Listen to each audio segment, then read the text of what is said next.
program is brought to you by Christina's Resort, Starboard Inn, Angel Resort, CCDI, Computer Communication and Development Institute, Westex Institute of Technology, LJ Aqua Farm and Resort, Vinya Soto Resort, Solis Institute of Technology Bulan, Dream Pure Aesthetics, Lucky Land Resort, VLD Hotel, Victorino Bitong Daria.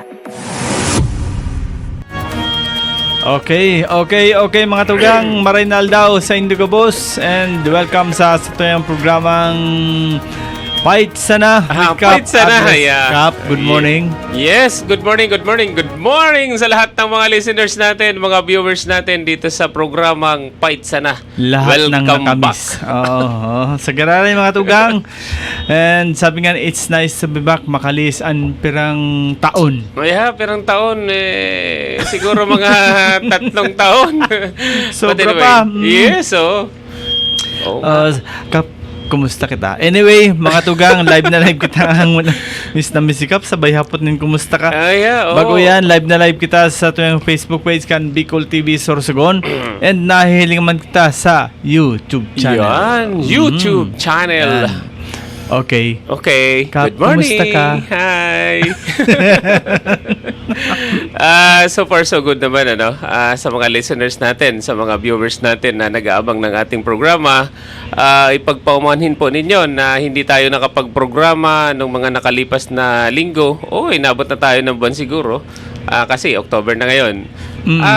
Marami lang tayong inaasikaso na alam nyo naman na kailangan natin i-prioritize kasi yun ang main na trabaho natin. Yun. So, again, magkaganon pa man, nandito ang inyong lingkod, kasama ko ang aking station manager. Hindi lang station manager, lahat na nandyan, manager, boss, etc. Lahat, utangan, yes, utangan, lahat na. So, malalapitan niyo yan kung mayroon kayong problema. Sabi nga nila, punta lang kayo rito. Sabi nila, si Sauro ang taong madaling lapitan, mahirap hanapin. Ayun. Narinig ko na yan sa kuwan during campaign period. Diba? Narinig ko yan na madaling lapitan, mahirap hanapin. Oo nga, madaling lapitan, pero ang problema ay kung hindi mo malapitan, nyo, kasi nagtatago. Yun. Hindi naman nagtatago. Nagpapaipli. Ayun lang, ipli-ipli sa mga tabi-tabi dyan. Okay. Okay. So, Cap, at sa gabas dako kitang may perang taon talaga kita dahil nag-program. Oo nga. May uminagi na upong, may uminagi na lindol. Dami nating kuhan na-miss na mga opportunities na mga nangyayari sa kapalibutan. Pero sabi nga natin, yung mga nangyayari na yon hindi naman natin kagustuhan. Pero ang pinakamaganda ngayon, nandito kaming dalawa ngayon para mapakinggan ninyo ang sa aming mga malalambing na boses para maghatid sa inyo ng mga impormasyon na nangyayari sa atin.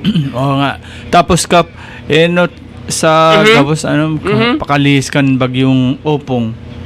Opong. Naging sabi nga ni epekto sa barangay mo?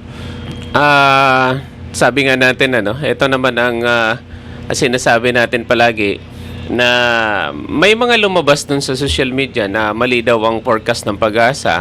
Ito personal ko na opinion nito, basta't nandiyan ka, kasama ka sa ring bind o basta kung ano man yung track na tinatahak nung bagyo, kailangan mo magpreparar. Kahit na hindi sentro sa inyong lugar yung bagyo, kung ano man ang... Kasi yun ang nakita natin, nabasa ko sa social media. Walang kasalanan doon ng Pag-asa.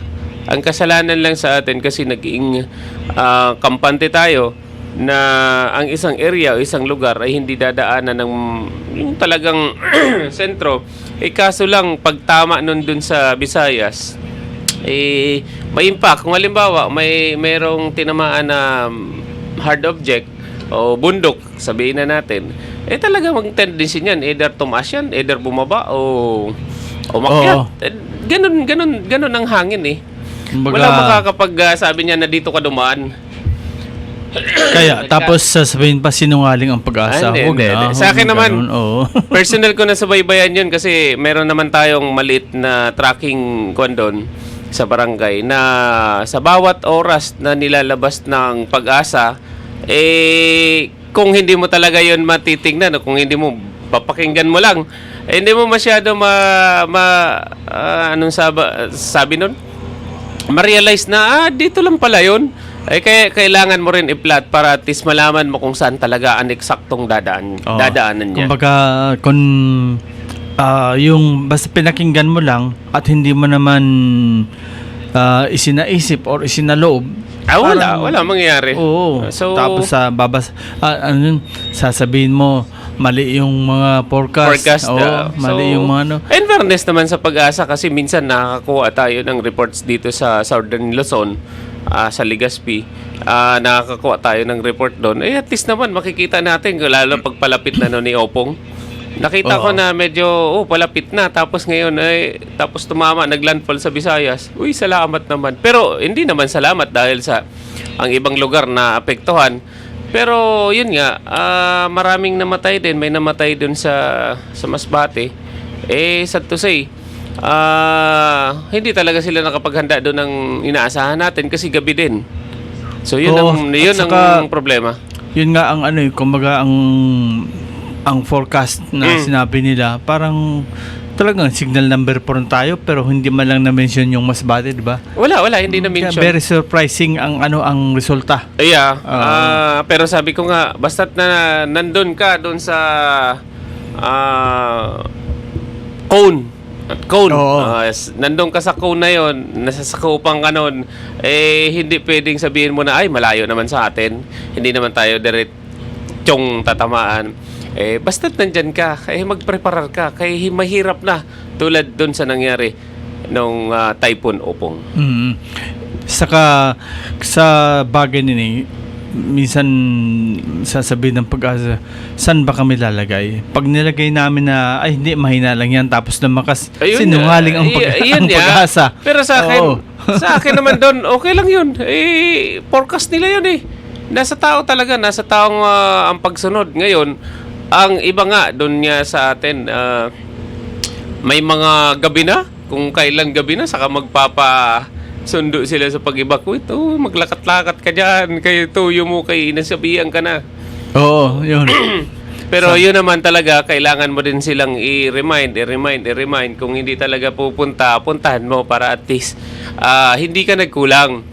Ngayon kung may mangyari, wag naman sanang inaasahan natin na mangyari dun sa mga tao na makukulit. Hindi na natin sila masisisi. Sisihin nila yung sarili nila kasi nila ang may kagagawan. Kaya nga, Kap, ang tanong ko dyan, before the Typhoon Opong na dumating sa atin, or sabi nga yung paparating na sana, nagkaroon ba kayo ng massive na na information sa barangay mo na, yung mga dapat maglikas, lumikas na? Ginagawa natin yun. At saka pag mayroon typhoon signal, number 1, kailangan may naka-duty na yan. Talagang nandyan ang BDRR natin yan is talagang activated na. Hindi yung patumpik-tumpik ka. Kasi may, tulad doon sa meeting nung inatenan natin, may mga barangays talaga na minsan ang sinasabi nga, eto naman base doon sa napag-usapan. Hindi naman ako nagsabi. Ito, base sa pinag-usapan doon na nagsabi doon yung mga taga-CDRR. Mayroong barangay o mayroong barangay na pag umiikot sila o even ang CSWDO, walang tao sa barangay hall. It's a no-no. Pag talagang signal number 1, kailangan mo talaga may tao ka dyan. Kahit na hindi diretsong tatama sa atin yan, basta't may typhoon signal na nakataas. Yun nga ang tatanong ko pa, Kap. Kasi nga, sasabihin, pumunta na kami sa barangay, walang tao, walang, opisyalis. Na sasabihin naman ng opisyalis, bakit? May pamilya din naman ako Hindi. Anong kapaliwanagan mo doon? It's a foul yan. Na hindi pwedeng unahin mo yung pamilya mo. Since na nandyan ka, pumasok ka sa ganyang tungkulin, kailangan mong isakripisyo. Madalas ang sakripisyo dyan. Kung ikaw talaga kung bukan sa kalooban mo talaga pagserbisyo. Yun nga, kasi ito yung palaging pinagtatalunan na alimbawa unahin ko ang pamilya ng iba o ang pamilya ko. Na kaya pag dadating sila sa sa barangay hall or sa evacuation center, sabihin wala namang doon, kahit tanod nga wala. Ito, mga 2 beses ko na to na experience in my 7 years in the public service. 2 beses ko na to na naranasan, na 2 beses na may dumaan na bagyo dito sa atin na talagang tinamaan din tayo. Ako, naka-duty na ako that time, and then ang bahay ko, alam nyo naman ang bahay ko, doon sa may tabi ng kalsada. Pag uwi ko niya, nakalinis na kami sa ibang areas after the typhoon. Gabi pa, naglinis na kami dyan, pero may history ako mamaya. Gabi pa, nilinis na namin, tapos mamaya-maya, yun na. Nakalinis na kami sa kalsada, makakadaanan mga sasakyan, etc. Kung sino man, nakakuha na kami doon sa mga tao na naapektuhan. Pag uwi ko sa bahay, pagdating ko, wala nang bubong. So, yun, 2 beses yun. 2 beses yun nangyari. Talaga masaklap. Eto talaga dapat, no? Wala naman ako magawa kasi wala naman ako kasama sa bahay. Anong gagawin ko noon? Nag-iisa ka Wala, lang. nag-iisa lang naman talaga ako. Sana naintindihan ninyo, ano? Na nagawa na natin yung supposed to be na dapat natin ginagawa o ginagawa natin sa mga kabarangay natin. Pero yun. Yung sarili kong bahay, hindi ko magawa. Yan. So, doon talaga. Tapos, buti na lang yung kapitbahay ko pagdating ko, naglilinis na sila. Kasi, tanggal talaga yung atop na tinatawag. So, wala tayong magawa doon.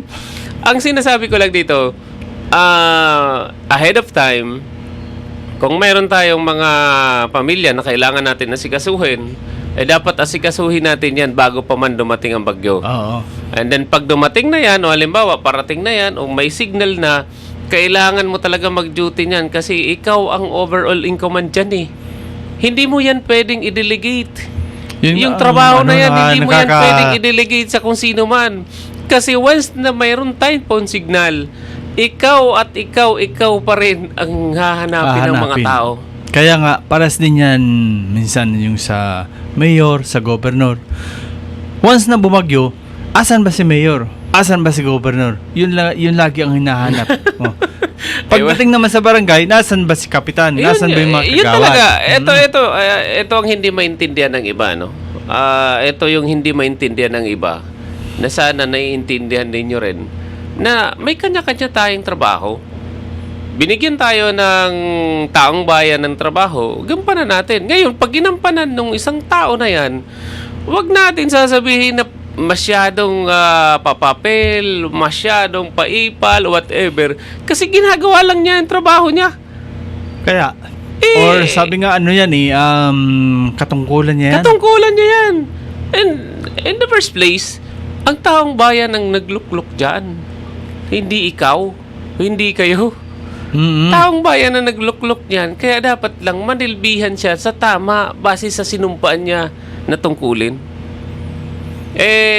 Yun yan sinasabi natin, hiramin ko lang yung word, may mga barangay talaga na hindi o walang tao nung dinatnan. Exactly. Yan ang sinasabi natin dito. Baka naman sa oras ng pagpunta ninyo, mayroon din silang inaasikaso. Wag naman natin masyadong i-single out. Halimbawa, wala kayong nadatnan. Wag naman natin i-single out kasi hindi natin alam kung ano din ang nangyari. Baka malay mo, pagdating nyo, asan si Kapat wala dito? Nandun sa bahay nila. Anong ginagawa? Naglilista ng para sa ayuda. Alam mo, alam mo yung ayuda yan, masakit sa ulo yan. Masakit sa ulo yan na ayuda na yan. Kasi alam naman natin na ang binibigyan, ang priority talaga na binibigyan o binibigyan talaga pagdating ng mga kalamidad yung nasa evacuation center. Yan. Why? Yung nasa evacuation center, wala naman silang time na magluto.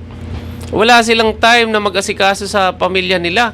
Kasi nandun sila sa evacuation center. Samantalang yung hindi lumikas, syempre nandun yung bahay nila, nasa bahay sila. Kung walang kuryente, pwede silang gumawa ng paraan.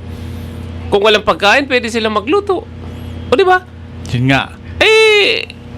Ang iba kasi hindi nakakaintindi kasi dinaanan naman kami bagyo. Pero please take note na mas magandang wala tayong ayuda, basta wala tayong kalamidad, okay na yan. Kisa naman ang hinahangad natin, 1 kilong bigas, 2 kilong bigas, 5 kilong bigas, o kahit na 1 sako, pero magsasakripisyo tayo niya ng 1 buwan, ang 1 sako na yun, gasino lang yun. Kung tamaan ka ng bagyo, mas malaki ang epekto sa atin. Oo Hindi nga, lang yung yan. pagkain natin. Kaya, mind settings, pag sinabi na may bagyo, ang palaging pinag-aawayan, hindi naman away. Discussion lang. Diskusyon lang. Malakas kay kapitan, malakas kang kagawad. Ano ba naman yan? Ayan, ito pa naman. speaking of ayuda, ang iba nga daw, pag meron pang ginagawa, ano ba, totoo ba ito, Kap, na na ginagawang pananakot ng mga public official na pag yung hindi pupunta sa evacuation center, walang ayuda? Hindi. May ganun. Meron daw may ganun. Kaya yung iba kahit hindi sila mag-evacuate tayo. Sige, hindi tayo mabibigyan ng ayuda. Hindi. Kung talagang kailangan mag-evacuate. Hindi yun sa ayuda. Kung kailangan, bakit ba? Kung hindi ka mag-evacuate, magsakripisyo yung pamilya mo, pwede kang malunod yun, pwede kang tamaan ng kung ano, hindi ka mag-evacuate. Dahil mag-evacuate ka rin naman kung gusto mo lang din ng ayuda. Ayuda, Ano syempre. Oh.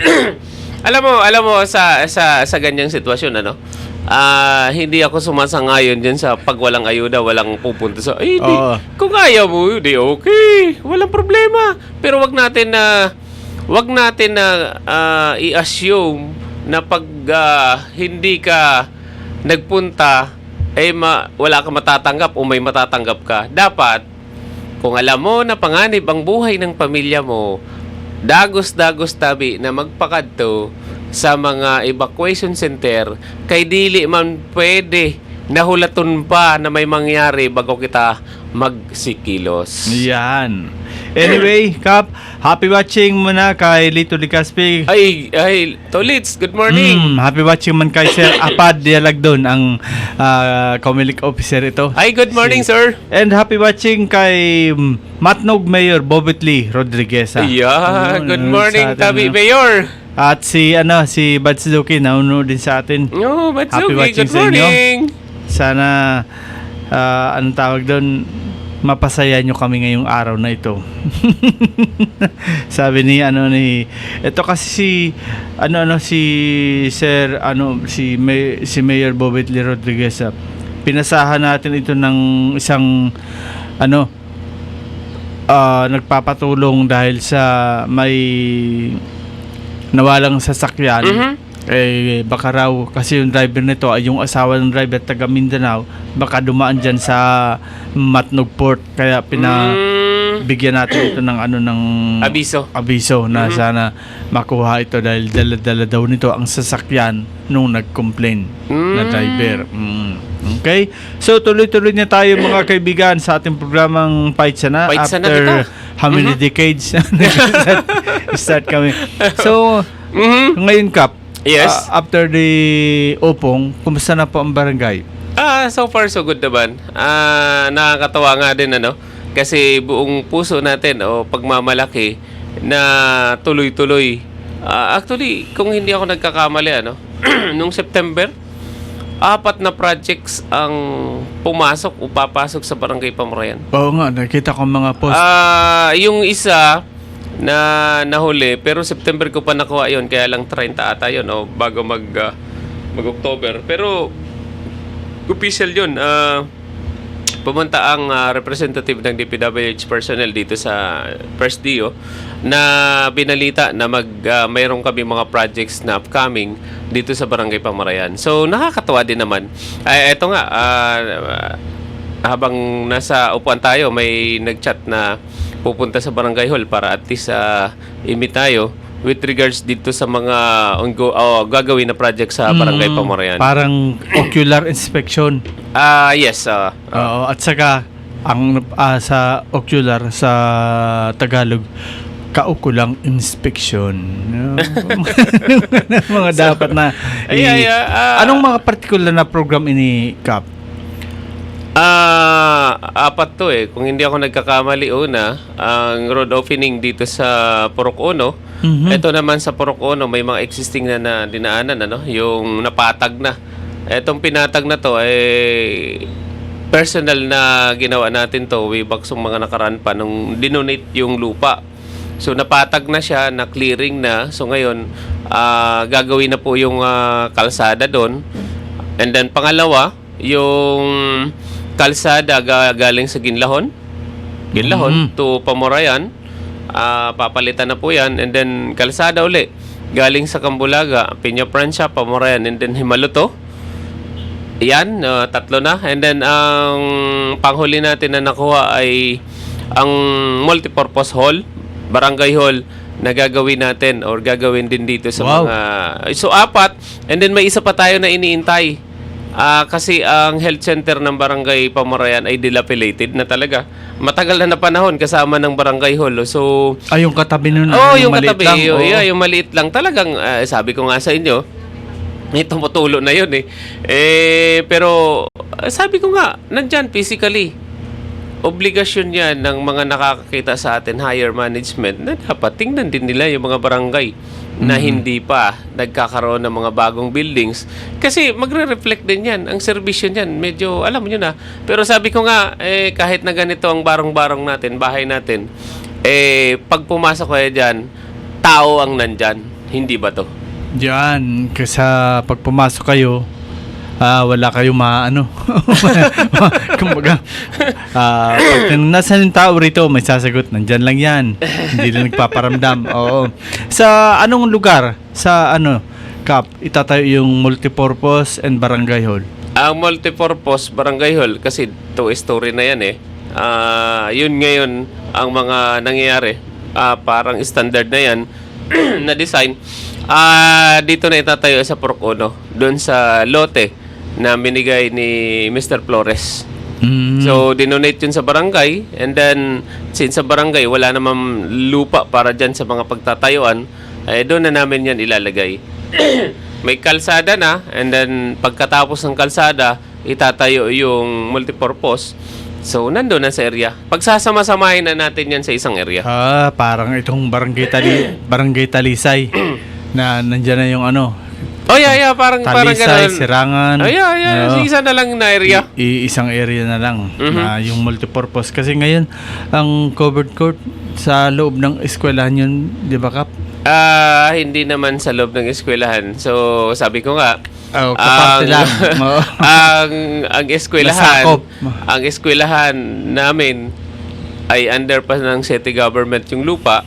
So, it means, hindi pa sa DepEd for now. So ngayon, mayroon portion doon. Mayroon naman na barriers na hindi naman masyadong apektado ang school. Ay, oo nga. May kasi yan eh. May bakod yun. May bakod. Nilagyan natin ng bakod yun para at least hindi naman come and go yung mga tao na pwedeng pumasok o lumabas dun sa area. So mayroon naman na barriers para yung security din ng school.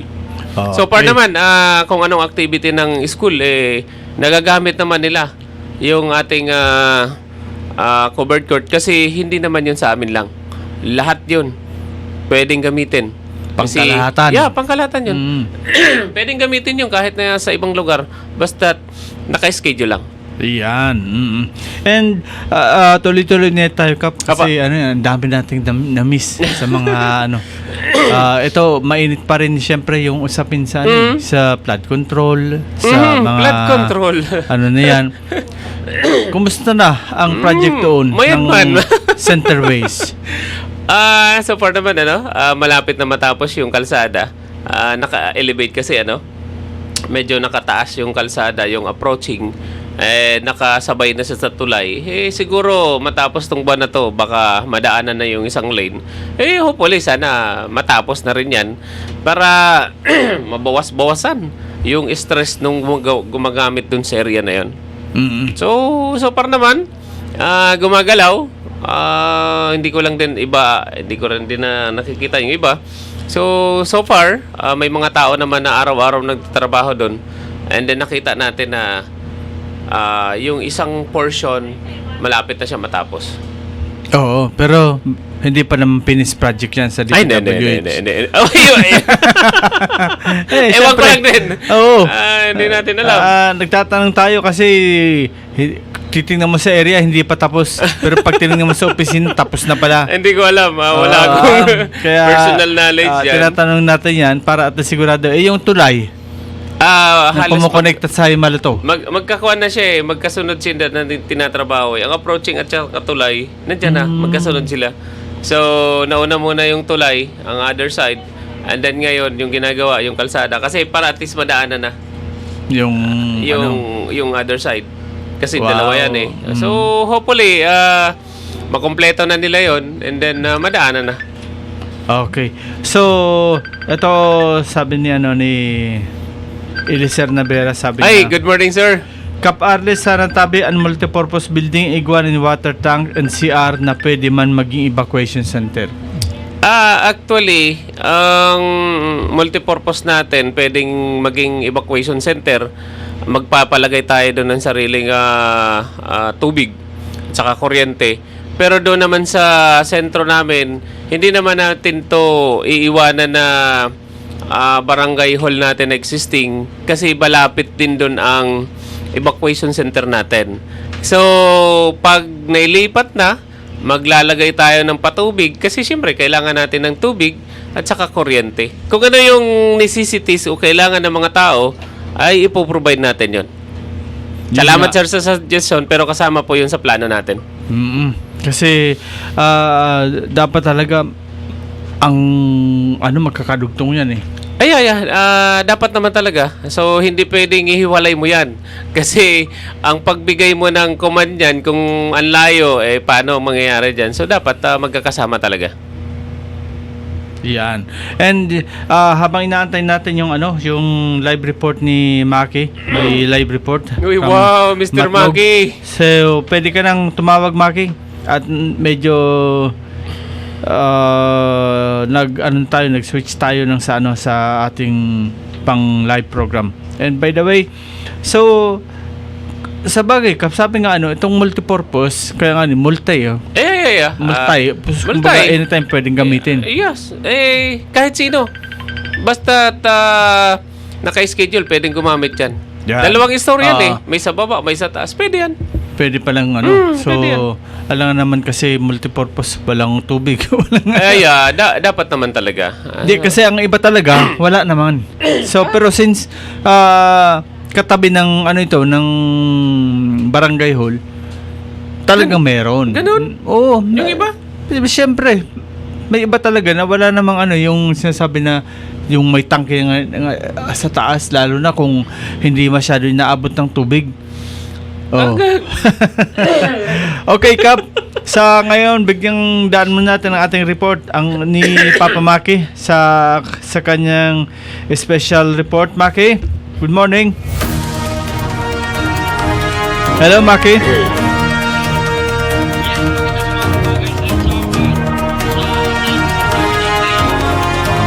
Ng Barangay Pamarian, Cap Arles. Sa ating pong report sa umagang po ito, timbog ang 28 anyos na lalaki sa bayan ng Bulusan matapos itong maaktuhang gumagamit ng inihilalang marijuana bandang alas 9:20 ng gabi nitong ika-4 ng Oktubre sa presenteng taon. Naaktuhan umano ang suspect matapos ang agarang pag-verify ng Bulusan Municipal Police Station sa kanilang tanggapan mula sa kanilang natanggap na ulat mula sa isang concerned citizen na meron umanong dalawang lalaki na naglalagay o naglo-load ng hinihinalang daw ng marijuana sa isang tube pipe. At pagdating sa lugar ng mga otoridad ay doon na aaktuhan ang ginagawang pot session ng dalawang lalaki na nagresulta sa agarang pagka-aresto nito. Kinilala ang mga suspect na sina alias Maui, estudyante at alias Rene. Walang trabaho. Na-recover sa pagmamay-ari ni alias Erwin ang isang tube pipe na may lamang hinihinalang daw ng marijuana. Habang may isang plastic sachet naman na hinihinalang marijuana ang nasa loob ng violet na coin purse. Tinataya umanong humigit kumulang 2 gramo ang nakumpiskang droga na may halagang 240 pesos. Ang mga sospek at mga ebidensya ay kasalukuyang nasa kustudiyan ng Bulan Municipal Police Station para sa kaukulang o para sa kukulang dokumentasyon at tamang disposisyon, habang ang dalawang sospek ay naharap ngayon sa kasong paglabag sa Republic Act 9165 o Dangerous Drug Act of 2022. Ang naturang operasyon ay sinagawa sa ilalim ng mahigpit na direktiba at pangasiwa ni Police Colonel Alex C. Daniel, Provincial Director ng Sorsogon Police Provincial Office, bilang bahagi ng patuloy na kampanya laban sa illegal na droga sa lalawigan. Maki Gomez, Bicol TV. Okay. Yan. So, dalawang alyas-alyas ang na sa kote dyan sa ano. Ba't hindi pa kasi sila tumitigil sa mga ganyang gawain? Ano bang mayroon dyan? Siyempre, ano kasi yan masarap daw dahil wala ka ng trabaho. Hindi ka pa magbibisyo. Tindi Tindi, grabe. Grabe, ano ba yan?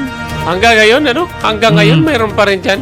Alalahanin natin, mga kababayan, na iyan na mga ginagawa natin, talagang may kakibat yan na responsibility. Pag ginawa natin ang ginawa, okay, high ka ngayon, mamaya, low ka na. Low. Ayan, sabi nga, pag Thank you. pag meron kang high, meron kang dapat low. Yan. Anyway, dagdag pa ni Sir Elicer Navera, pati man tabi, so propose na tinampo sana tabi and quality, ito na pwedeng mag-agian magagabat na delivery trucks na naghahakot ng construction materials. Kasama naman talaga yan, Sir Navera. Alam niyo naman sa Barangay Pamurayan, hindi naman pwede yung kung ano lang ang pwede nilang gawin. Ito naman, assurance sa lahat ng listeners natin. Hindi pwede yung pwede na. Kailangan kung ano yung dapat na nasa papel, yun ang dapat na ma-implement nila. Oo. May mga dati na nakalusot, sabi nga natin, pero wag na nilang uulitin yun. Sabi nga natin dyan, bato-bato sa langit, ito'y trabaho lang. Pag hindi nyo ginawa yung trabaho nyo, bahala kayo. Basta akong trabaho ko, gagawin ko talaga yan. Yun, gawin nyo ang dapat nyong gawin para maligaya tayo. Ganun lang naman. Kasi pera ng taong bayan yan. So dapat ang ultimo sentimo ng pera ng taong bayan ay kailangan pahalagahan. And isa pa Kap sa nakita ko kasi nung last Saturday yan. Pumunta kami ni Bobby Labalan dyan sa Barangay Usiao sa Bacong District. At Diyos ko, nakita ko yung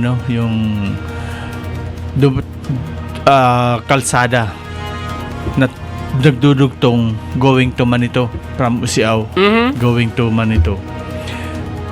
Talagang both sides bangin. At yung niya halos wala ng ilalim na nag-landslide na siya. Yun ba yung pinakita sa mga social media? Yan. Pinunta namin yun. And sabi nga namin,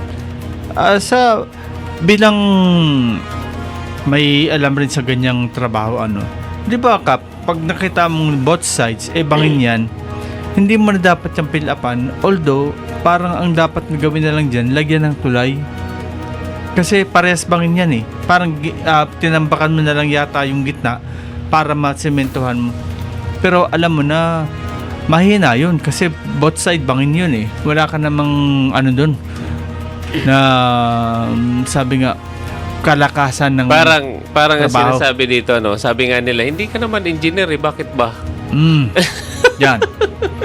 Okay, hindi naman tayo engineer pero basic yan common sense yan. Mahirap talaga magsalita pero hayaan nyo na magsasalita tayo kasi maraming matitino na engineers kaya lang minsan hindi talaga nai-implement ng tama yung base sa mga technical sa mga pagsusuri nila. Kasi pagdating sa implementation, maganda yung design. Pagdating naman sa implementation, problema. O problema naman, mali ang design, sa implementation, mali din ang pagkaka-implement. So may mga ganon talaga na nangyayari. O tingnan mo, ito sample lang. Itong nangyari na problema sa amin doon sa connecting Himaluto and Pamurayan. Totoo naman talaga yun. Mali naman talaga ang pagka-design nila kasi hindi nila nakita yung volume na tubig na dumadaan. Oo, tapos nilagyan lang nung parang ano ba yun? RCP. Oo. So, ganun lang yun. So, dyan naman, kasi hindi ko naman nakita yung nangyari dyan sa parte ng Usiaw, Barangay Usiaw. Hindi ko naman personally nakita yan. Actually, mas matatalino yung mga engineers natin. So, dapat nakita nila yun. Ayun. Kasi, So, sa amin naman, sa atin naman na side, wala akong masasabi dyan, kundi silang eksperto dyan na pwedeng mag-design, pwedeng magtrabaho, o pwedeng ipatrabaho. Bakit nangyari yun? yun nga. Kasi hanggang ngayon, ano yun, dinadaanan pa rin yun ng mga... Dadaanan. Kasi wala namang pwedeng daanan yung mga tao. Ang problema dyan, pag palaging dinadaanan ngayon, hindi nila i-cordon yan, palaging wala nang laman yung ilalim. Lalim, oo. Tendency niya, pag yan naputol, dire-diretso na yan. At tinitingnan ko nga, Diyos ko, tinitingnan ko lang yung ilalim, nalulula na ako dun sa sa lalim nung babagsakan. Talaga? Oo. Kuman kayo sa baba? Napakalalim talaga. Unsafe yun. Dapat. Safety first. Kasi kung nahulog kayo dun. Kasi Pero, gusto lang natin maipakita kung ano talaga Ang nangyari. tingin ko kasi doon, Kap, hindi mo pwedeng agad-agad na isara yun. Walang dadaanan. Yung Pwede naman. Dagat Isara mo yung kalahati. Kasi, malay mo, two-way yan, di ba? Two-way. Hindi ko kasi nakita yun eh. Wala ako. Ito, ina-assume ko lang din. Pero, baka naman pwede yung isa lang ang daanan, isara yung kalahati, and then gawin. Hindi ko alam kung ano yung... kung ano ka lang sitwasyon. kasi, kung dumadaan ka lang, may sasakyan ka, Mm. hindi mo man lang mahalata na Na ganun, may problema na pag kasi sila ilalim. buong-buo ang semento. Buong-buo. Ay, sa ngayon, medyo okay pa. Pero, tingnan mo, wag naman sana umulan ng umulan. Pag yan, umulan ng umulan kasi wala nang laman ang ilalim niyan, ay nako, wag naman sana. Pati nga ang riprap nun, talagang Bumagsak din. Bumagsak na. No, kasi wala nang ang lupa. Baka pinasukan ng tubig yun, sa ilalim, tapos nag-sip in, and then ayun na. Pag ang tubig pumasok dyan sa loob, then tendency niyan, pa konti, ay, sige lang, yun.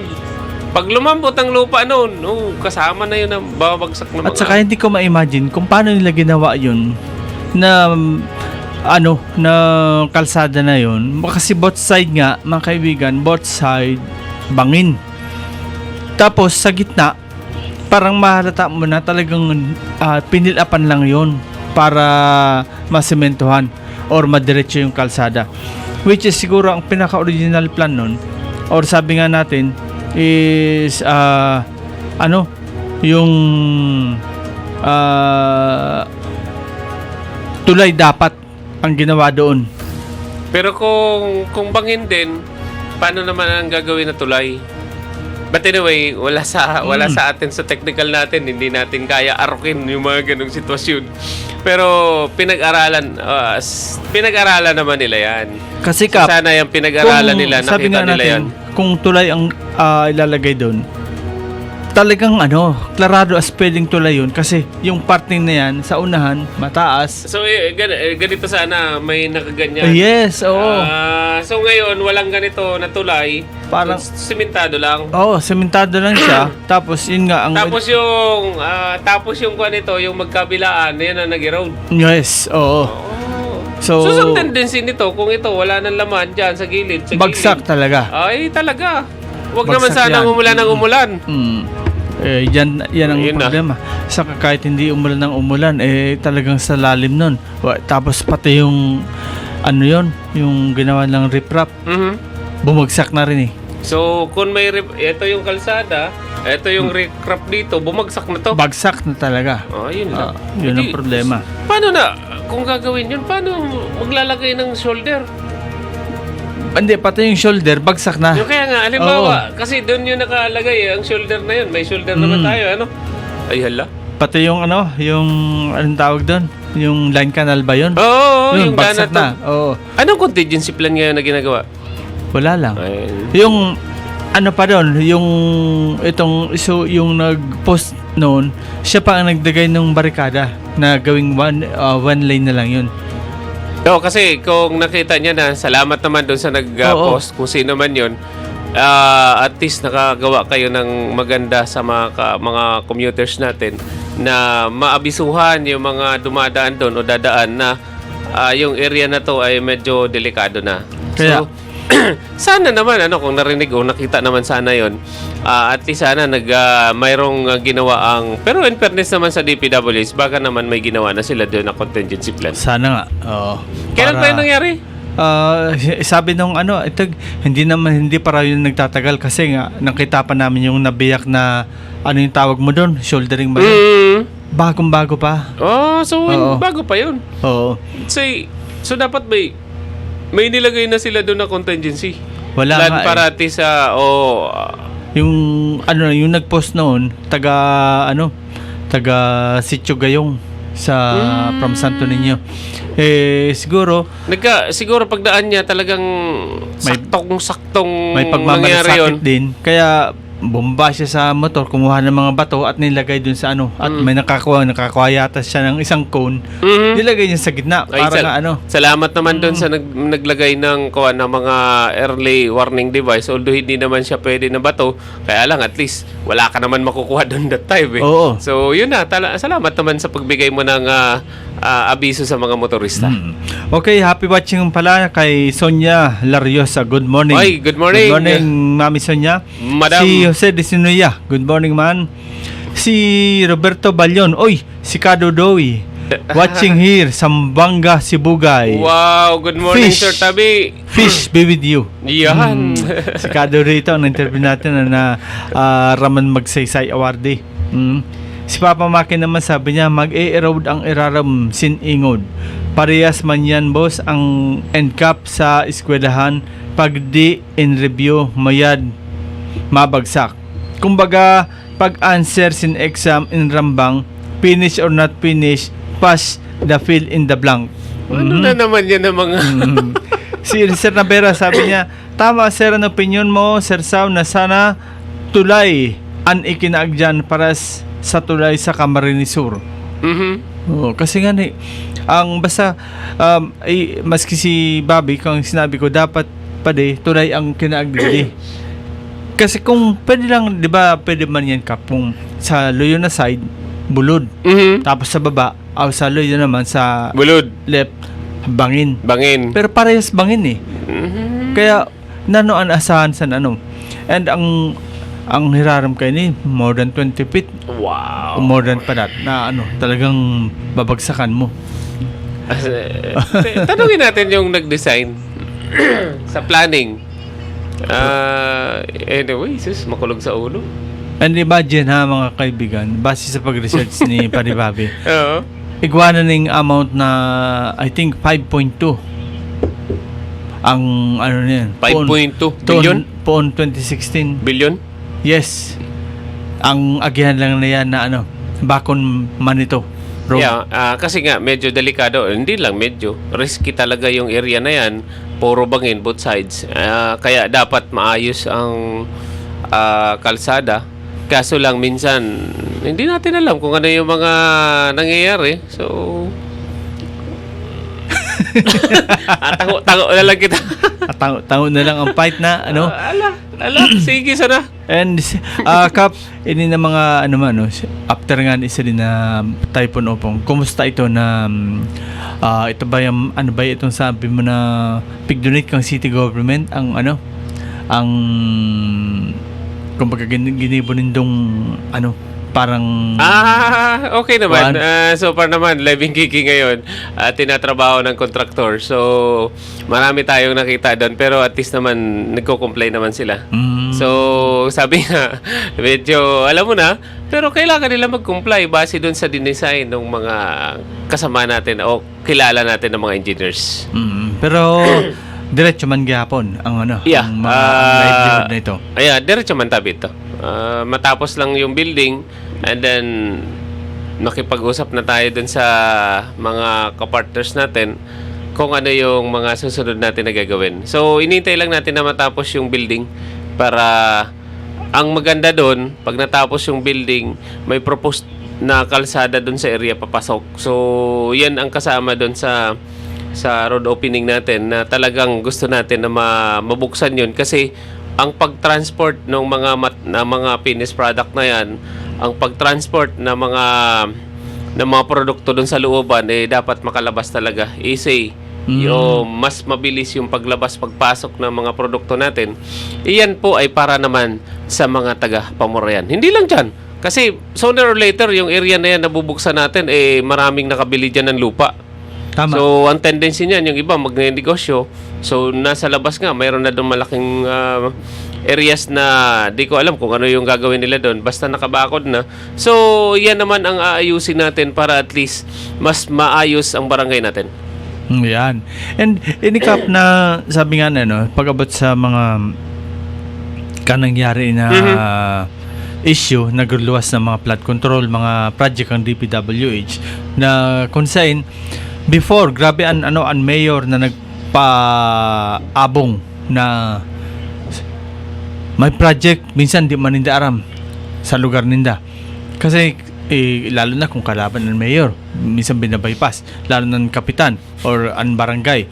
And an order bagangon yan, kasi ito yung presidente na mag-courtesy. Ibalik ang kortesiya sa governor, sa mayor, or sa maski sa barangay.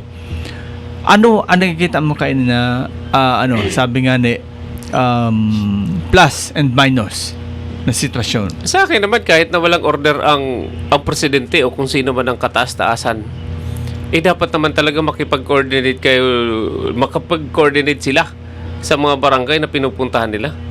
Kasi kung parang bahay yan Paras nga, pagpasok ko dito sa studio na to, hindi ka naman pwedeng pumasok dyan agad-agad na hindi ka magpapasintabi sa papasukan mo. Ganun lang yun, basic lang. Yung minsan kasi, sa sobrang dunong, minsan nga na, basta, yun na yun. Sa sobrang dunong nga ng mga kasamahan natin, minsan napapasama. Pero dapat ang basic na kailangan mo, kumatok ka muna dun sa bahay na yan kung papasok ka. Pag sa project naman, kailangan makipag-coordinate ka dyan sa barangay. Kung dyan sa barangay na yan ay dadaanan o lalagyan ng projects, hindi pwedeng sasabihin mo na, oy, may project kami rito, hinihay. Wala. Tapos pag nagka-problema, maghahanap ka ng barangay. Yan. Maghahanap ka ng munisipyo. Kasi, maghahanap ka sa mayor o gobernador o kung ano pa man. Pag may problema na, dapat yung basic, kung kayo papasok sa saro na lugar, kailangan makipag-coordinate muna kayo. Kaya nga, ang problema nga lang kasi may mga nagsabi na hindi man ngayon mapirma kay kalaban tayan. Hindi naman, bakit? Wala naman, dapat wala naman doon ang yung pagpirma na kalaban o hindi. Kasi kung tama naman ang ginagawa mo, bakit naman hindi pirmahan yan? Kung sino man ang pipirma dyan. Natatakot lang o hindi lang talaga nila pinapadaan yan sa iba. Kasi ang iba talaga tinitingnan. Nagkataon lang na talaga na ang iba, okay na yan, papel lang, o di pinirmahan. Pero ang iba talaga dyan, talagang tinitingnan din nila yan bago sila pumirma.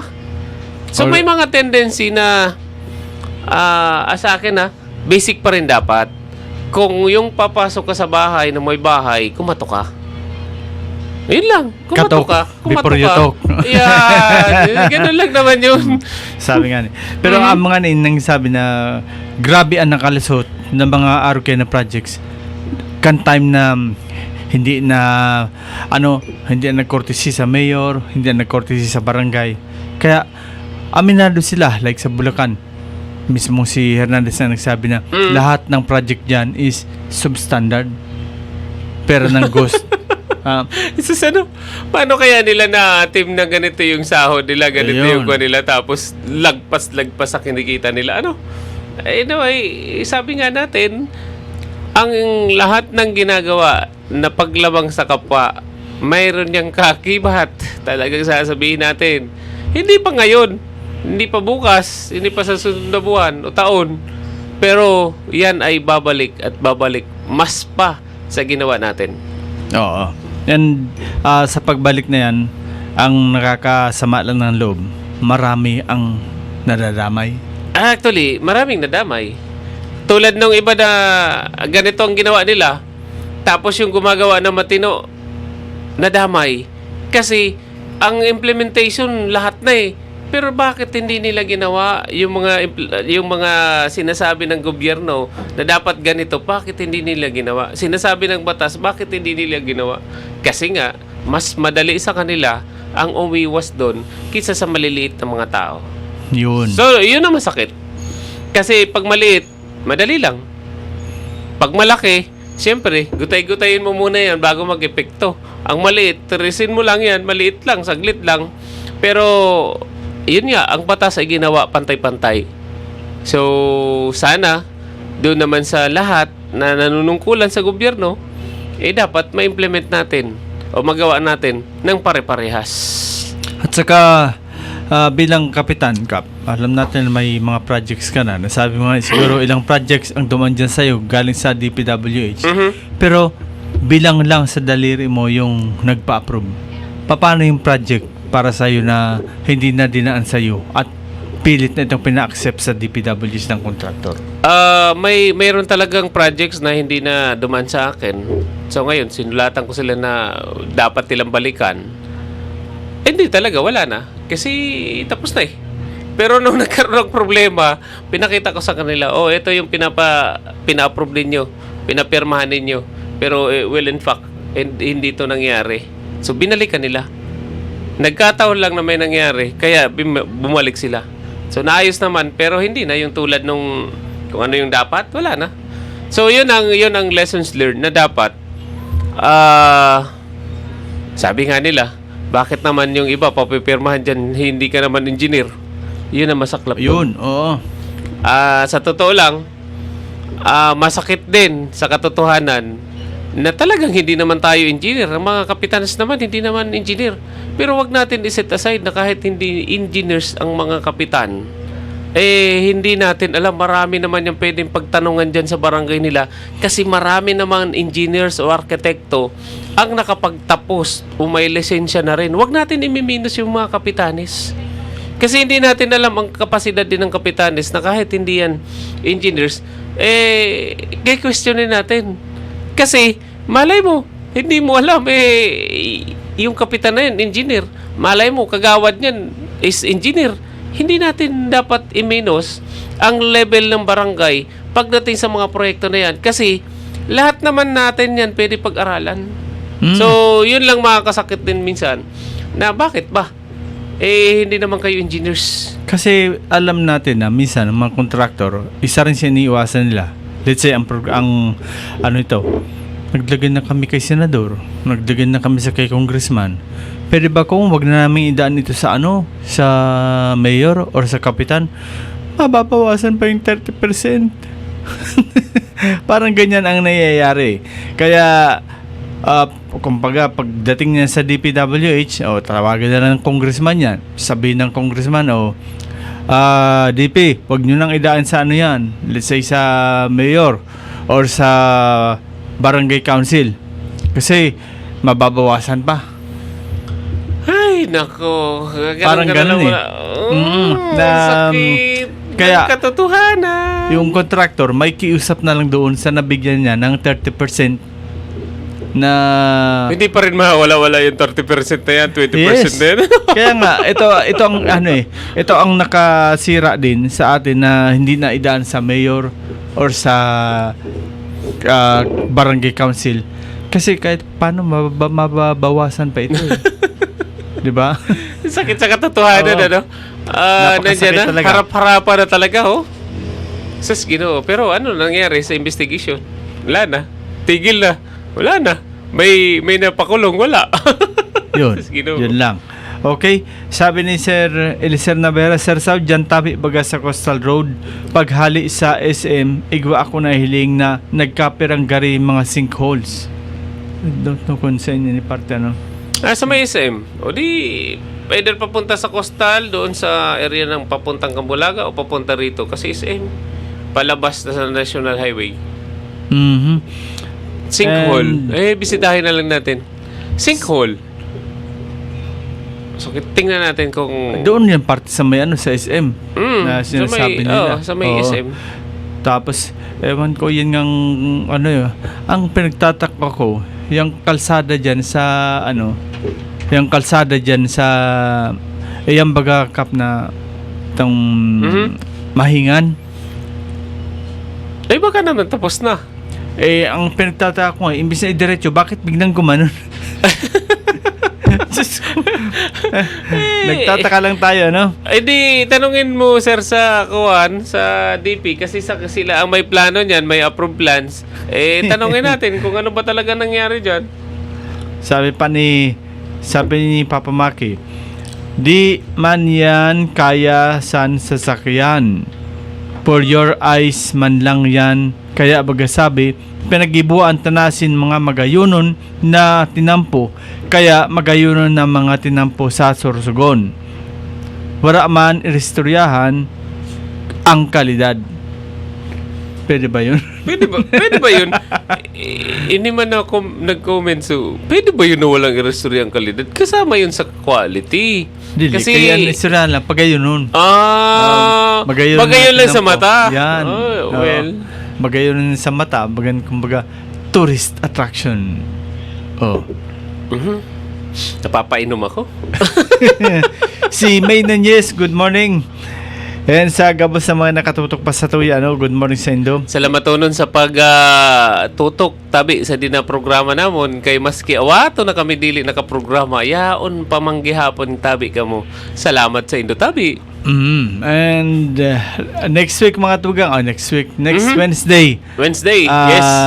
8 o'clock na po kami. Dahil Yeah, ng alas 7 permi man late ang sa technical.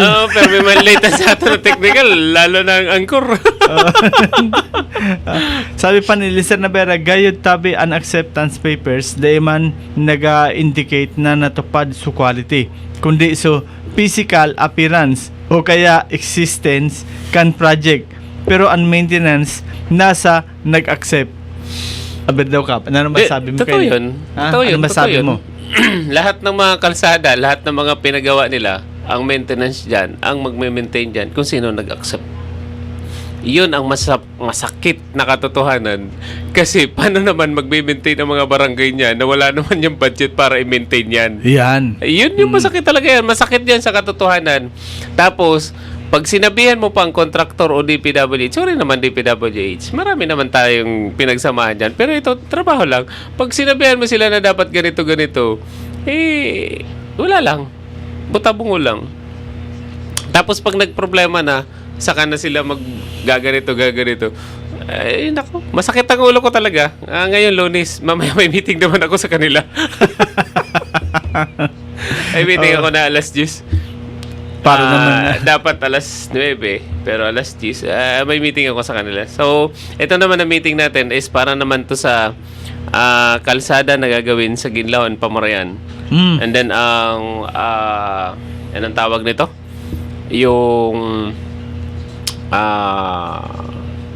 Barangay Hall o yung multipurpose hall, dalawang projects yan, magkakaroon kami na meeting, pupunta yung taga DPWH personnel. So mamaya i-update ko lang kung ano yung mga pag-usapan.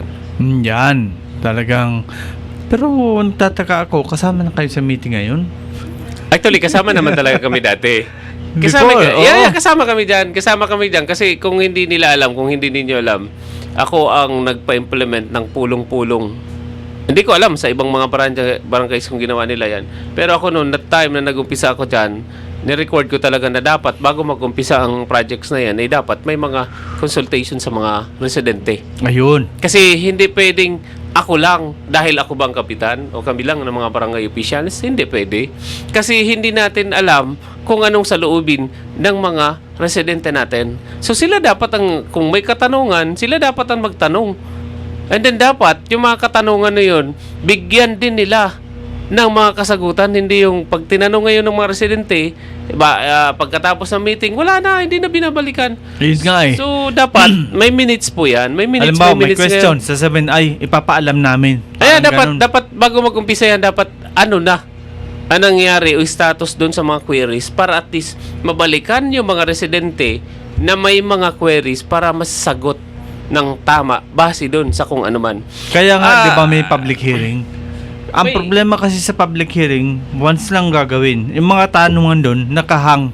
Kaya ngayon dapat yung mga questions na yon ng mga residente dapat masagot nila yon. Kung hindi nila masagot kasi may mga limitations tayo na may mga makakasagot yan yung mga yung mga boss nila, dapat sa susunod na meeting bago mag-umpisa yung patrabaho, dapat masagot na nila yon.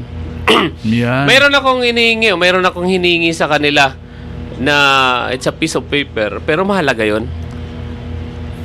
Kasi, paano naman yung dinaanan? Paano yung apektado ng proyekto na yan? Buti nga daan lang eh. Ngayon, Bakit pa?